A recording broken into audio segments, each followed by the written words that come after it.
to 6 a.m. The kitchen was silent except for the low hum of the refrigerator and the occasional creak of old floorboards adjusting to the autumn cold. Artyom sat at the table, fingers wrapped around a ceramic cup. Coffee. Black. Bitter.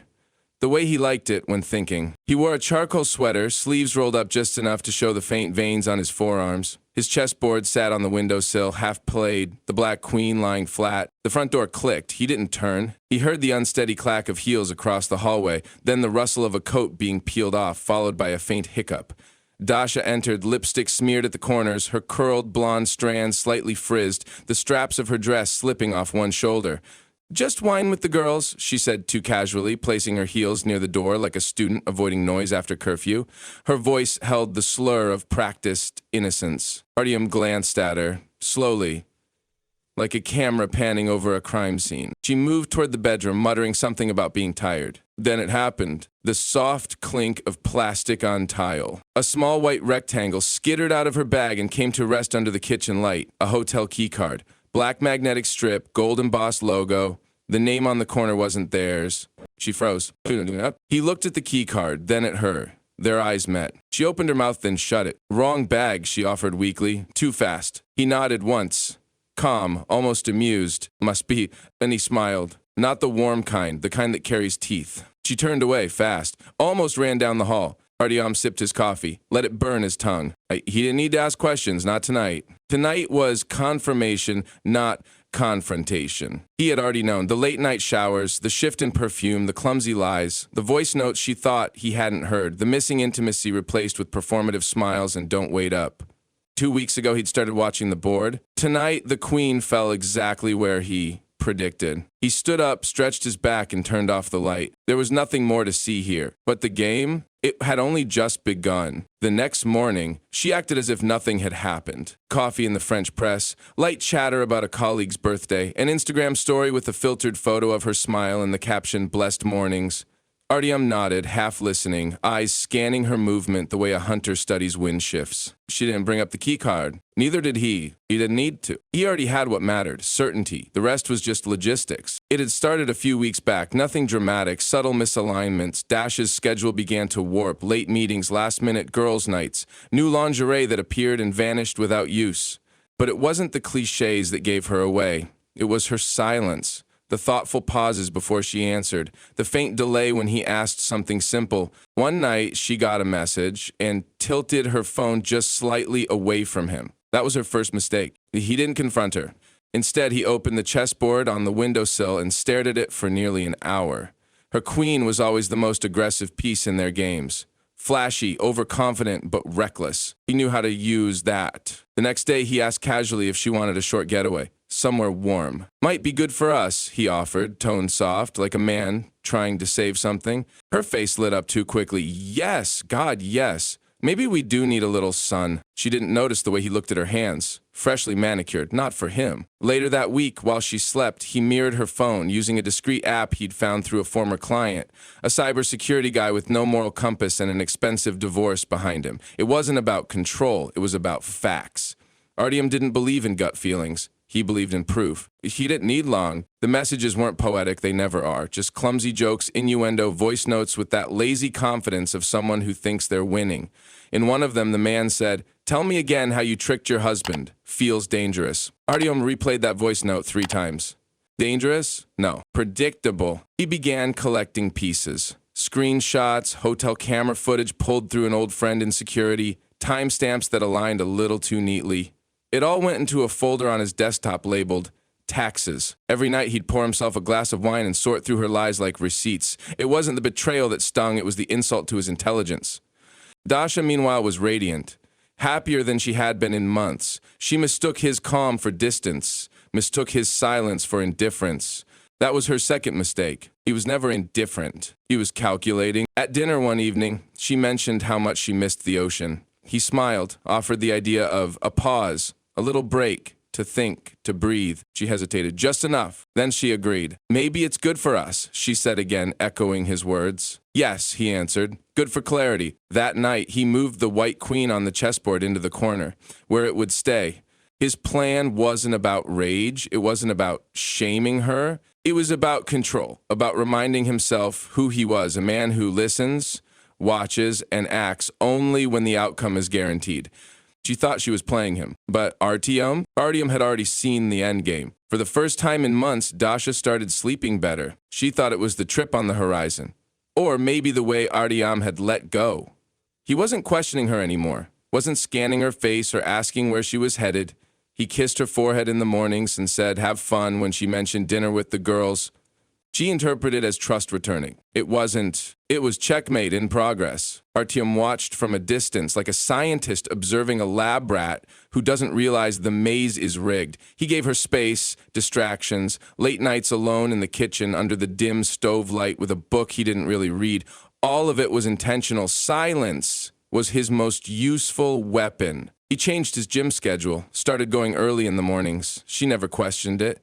She was still half asleep when he left, a tangled figure under the covers with one arm stretched over the empty side of the bed. She had stopped wearing her ring at home. A subtle sign, but telling. Artyom noticed. He also noticed the perfume that no longer matched her usual scent, muskier, sweeter. New earrings, a phone that she now charged face down, all the classic mistakes. But she was smart in one way. She never lied outright, just allowed suggestions to hang in the air and waited for him to fill in the blanks. People do that when they're afraid of being caught, but not quite afraid enough to stop. He made a habit of driving through the city after work, pretending to be on a call, listening to podcasts with the volume down low, letting his mind wander. These drives served a purpose. He scoped her favorite cafes, checked hotel entrances, learned timing. It wasn't about obsession, it was reconnaissance. One evening, he parked across from the hotel, a mid-tier place, not cheap, not flashy, just anonymous enough. At 21:17, she walked in, alone, but not for long. The man followed 10 minutes later, hood up, face down. Artyom didn't follow. He didn't need to. He already had access to the internal cameras. He'd given a guy at reception a case of premium whiskey and a quiet envelope. Within 24 hours, he had the raw footage. No sound, just images. Dasha entering, Dasha at the bar, waiting, Dasha glancing at her phone, Dasha smiling in that way she hadn't smiled in their kitchen in over a year. He watched it once, then again, not out of pain, out of principle. Her eyes, her body language, all familiar, but no longer his. He filed it all into the folder named Wine with Girls and locked it with a password only he would remember. Furs Queen, in Russian chess slang. The day he left the flash drive on her pillow, he would also wipe the folder clean from his system. Not out of forgiveness, but closure. Like the end of a finished game, the pieces reset, the board cleared. Meanwhile, he prepared the apartment he'd rented a week ago, spare, minimal, a mattress on the floor, one suitcase, a coffee machine, and silence. He didn't need comfort, he needed clarity. He called a moving service. Gave them a list of what to take, left out sentimental things, their wedding photo, her grandmother's vase, the embroidered pillow she'd made during lockdown. Let them stay, let them haunt the space she had hollowed out. He took the chessboard, though. He always took the board. One night, about a week before the planned pause, he came home late. She was already tipsy, spinning through her Instagram stories with the screen lighting her face. She was in a silk robe, legs curled under her, glass of wine untouched beside her. Her lipstick was smudged. "Did you eat?" she asked without looking up. "Not hungry," he replied. "Long day." She nodded, distant. Then, softening, "You've been quiet lately." Artyom smiled. "Thinking a lot. About us." She leaned back against the cushions. "I've been thinking too." He nodded and sat beside her, their knees just barely touching. "We should take that break." "You were right," she said, drawing patterns with her finger along the wine glass. "I booked you something," he said gently. "Nice place, quiet ocean view." Her eyes widened, not from gratitude, but guilt. Just a flicker. She masked it quickly with a soft smile. "That's sweet. Thank you." He didn't kiss her goodnight, just tapped her knee and said, "You deserve a reset." The next morning, he woke before dawn, packed his suitcase in silence. He placed the flash drive on her pillow, matte black, unmarked. Beside it, a small folded note in his handwriting, for when the wine wears off. And he left. No fights, no raised voices, no accusations. Because power doesn't scream. It simply walks away with the truth. Dasha woke to the sound of silence. Not the soft kind, not the peaceful quiet of early mornings and sunbeams through curtains. This was sharp, empty, The kind of silence that follows a slammed door or an unanswered question. She stretched her arm across the bed. Cold sheets. Artyom was gone. Her brows furrowed. She reached for her phone. No missed calls, no messages. Just an alarm she must have slept through and a half-finished glass of water on the nightstand. Then she saw it. A black flash drive placed neatly on the pillow beside her, and a note, simple, clean handwriting, for when the wine wears off. For a moment, her heart paused. The phrase crawled under her skin like cold wind. She sat up slowly, staring at the flash drive as if it might explode.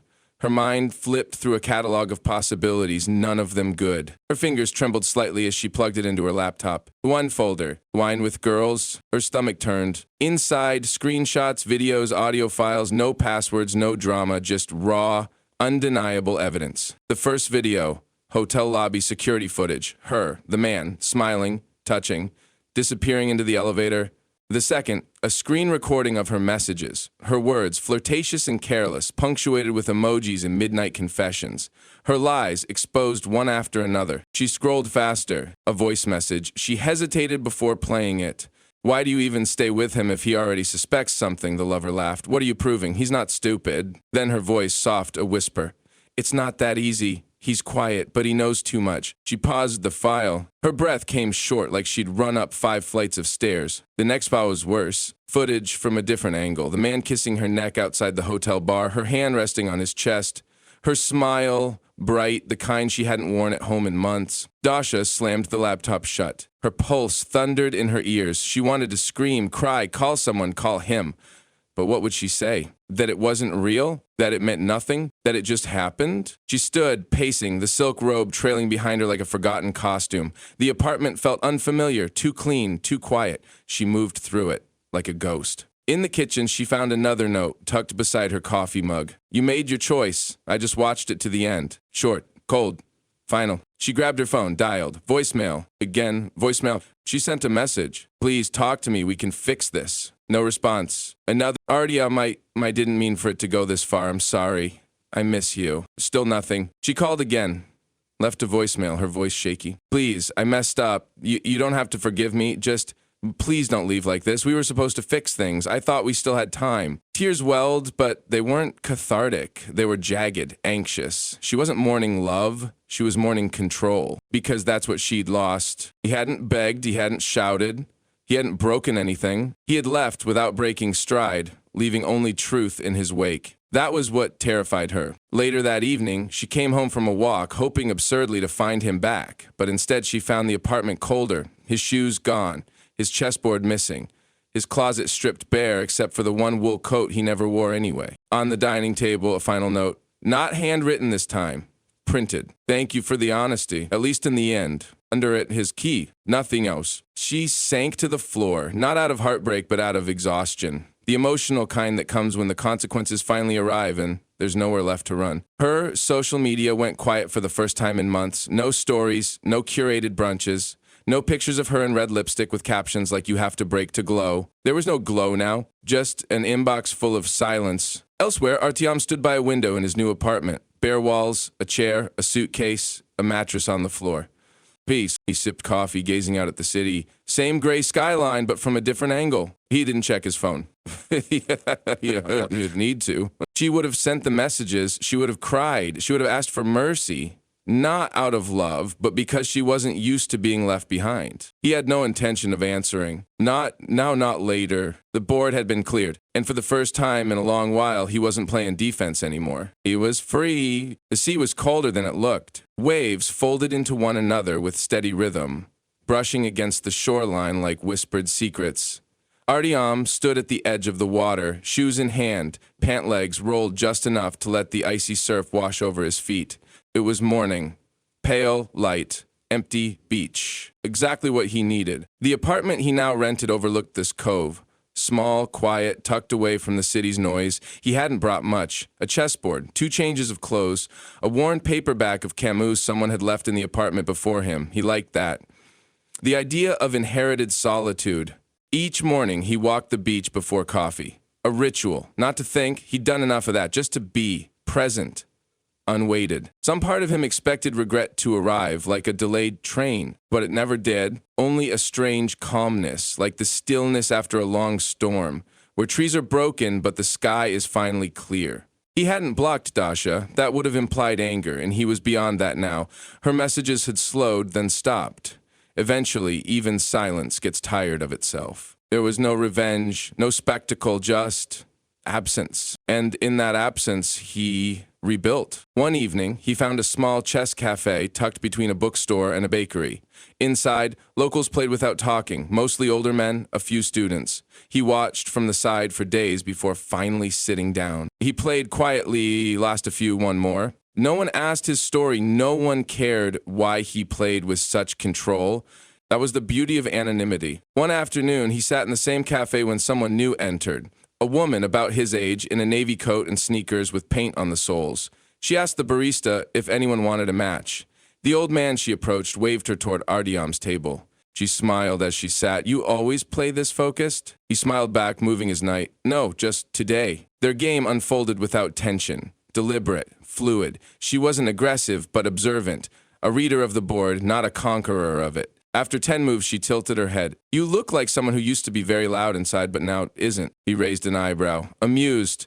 "Is that a compliment or a warning?" "Observation," she said with a soft shrug. He didn't ask her name. She didn't offer it. They just played. Later, walking home, the wind picked up and he zipped his jacket halfway. The city was already preparing for another season, vacationers retreating, shops shuttering earlier. He liked the in-between. He stopped by a small shop and bought a candle. Sandalwood, the scent soft and unfamiliar. That night, he lit it by the window, poured a small glass of red wine, and sat with his chessboard. Only 3 pieces remained on it: king, bishop, and queen. He looked at the queen for a moment, then gently removed it from the board and placed it back in the box. He didn't smile, he didn't cry, he just breathed. The knock on the door startled him. It was the woman from the cafe, holding his scarf, apparently dropped on his chair. She handed it to him, then hesitated. "You always this calm?" she asked. He looked at her, voice quiet but firm. "No. But now, yes." And for the first time in what felt like years, Artyom let someone in, not just through the door, but into the silence he had finally made peace with. The past was done, and the future? Still quiet, but this time full of possibility.